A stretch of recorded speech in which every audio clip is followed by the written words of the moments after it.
తెలంగాణ ఉద్యమాన్ని అంతా కూడా కళ్ళారా చూసిన వ్యక్తి మీరు. ఇప్పుడున్న పరిస్థితులకి అప్పటి పరిస్థితులకి బేరీజ్ వేసుకుంటే మీకు ఏమని అనిపిస్తూ ఉంటుంది? నిప్పు కణికను జాగ్రత్తగా కాపాడింది జయశంకర్ సార్ అయితే, ఒక నిప్పు రగిల్చడం ఎట్లాగో నేర్పిన వాడు కేసీఆర్.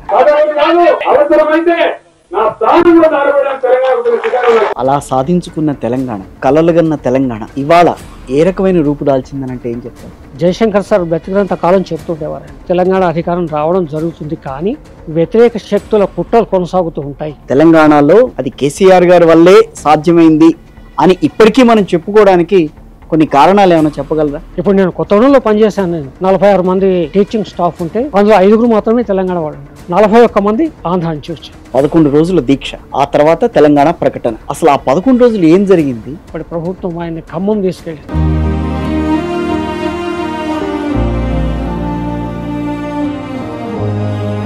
రూమ్ తీసి చూశాను, ఆయన పడుకుని అచేతనంగా ఉన్నారు ఆయన అప్పటికి. నా తల్లి తెలంగాణ సంకెళ్ళను తెంచకుంటే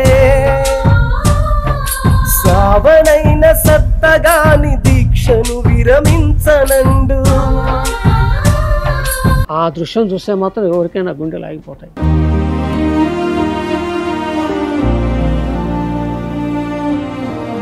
అట్లా దీక్ష చేయాలన్న సలహా ఆయనంతటా ఆయన తీసుకున్నదేనా? ప్రాణాలు పోయినా సరే తెలంగాణ వచ్చేదాకా ఈ ఉద్యమం వాడిపోదు. పోతే కేసీఆర్ ప్రాణం పోతుంది, కానీ లక్ష్యం నుంచి పక్కకు జరిగే సమస్యనే ఉండదు. ఆ దీక్ష గురించి కూడా నానా రకాలుగా మాట్లాడారు. ఆయనకు ఒక గ్లాస్ లో ఒక రంగు నీళ్ళు ఇచ్చారు, సాక్షి నేను. తెలంగాణ ప్రకటన వచ్చినప్పుడు కూడా మీరు అక్కడే ఉన్నారు. చరిత్ర ఎన్ని బలుపులైనా తిప్పుండొచ్చు, కానీ ఆయన లక్ష్యాన్ని గురిని మర్చిపోలేదు. తెలంగాణ